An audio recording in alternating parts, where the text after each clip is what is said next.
మన జీవితంలో నిస్వార్థపరులు ఎవరైనా ఉన్నారంటే మన పేరెంట్సే.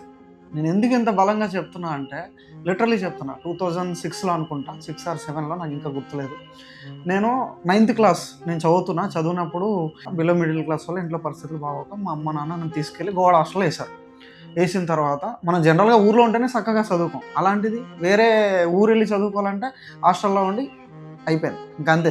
పోయి ఏటిలో చేపలు పట్టుకోవడం, అలాంటి పనులు, షుగర్ ఫ్యాక్టరీ పోవడం, పోయి పంచదార తినడం, చెరుకు గడువులు తినడం, వాళ్ళకి ఏదైనా హెల్ప్ చేయడం, ₹10 సంపాదించుకోవడం, జోబులో పెట్టుకోవడం, సినిమాలు చూడడం, క్యాంటీన్లో టిఫిన్ తినడం. ఫ్యాక్టరీ క్యాంటీన్లో మంచి టిఫిన్ దొరుకుతుంది, తక్కువ డబ్బులకి అనమాట. ₹2 10 ఇడ్లీలు ఇచ్చేవాళ్ళు అప్పట్లో.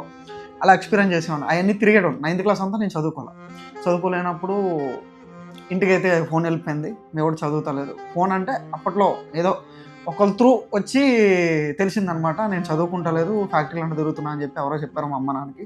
చెప్పిన తర్వాత ఇంకా ఓపెన్ అయిపోయిన తర్వాత ఇంటికి వచ్చి కూర్చుని పోయిన తర్వాత మా నాన్నగారు అప్పుడు ఒక పనికి వెళ్తుండే. మా నాన్నగారు వెనకాతలు వెళ్ళిపోయాను. నాన్న నేను కూడా వస్తాను అని. కానీ మా నాన్నగారు ఎప్పుడు కూడా, మాకు తెలుసు ఇంట్లో పరిస్థితి బాగాలేదని సంగతి తెలిసి కూడా, ఎప్పుడు స్వార్థం పడవచ్చు. ఎలా అంటే నేను కూడా వస్తే ఇంకో ₹10 ఎక్స్ట్రా వస్తాయి, మనం సంపాదించుకోవచ్చు అని ఆ రోజు మా నాన్నగారు ఒక నిర్ణయం తీసుకొని నన్ను చదువుకోకుండా, సరే ఇంక చదువు వదిలే, ఇంక నీకు రావట్లేదు కదా, వచ్చి నాతో పాటు పనిలో అని అనుండుంటే లిటరలీ చెప్తున్నా, ఈ రోజు నేను ఇక్కడ కూర్చొని మాట్లాడేటోను కాదు. సీరియస్గా చెప్తాను. ఆ రోజు నిస్వార్థం, నువ్వు చదువుకో, నా వెనకథలు రావద్దు. మా నాన్న ఎలాంటి వాడైనా కావచ్చు.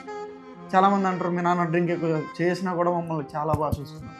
మా అమ్మ నాన్న కష్టమైన రోజు మమ్మల్ని ఇక్కడ కూర్చోబెట్టి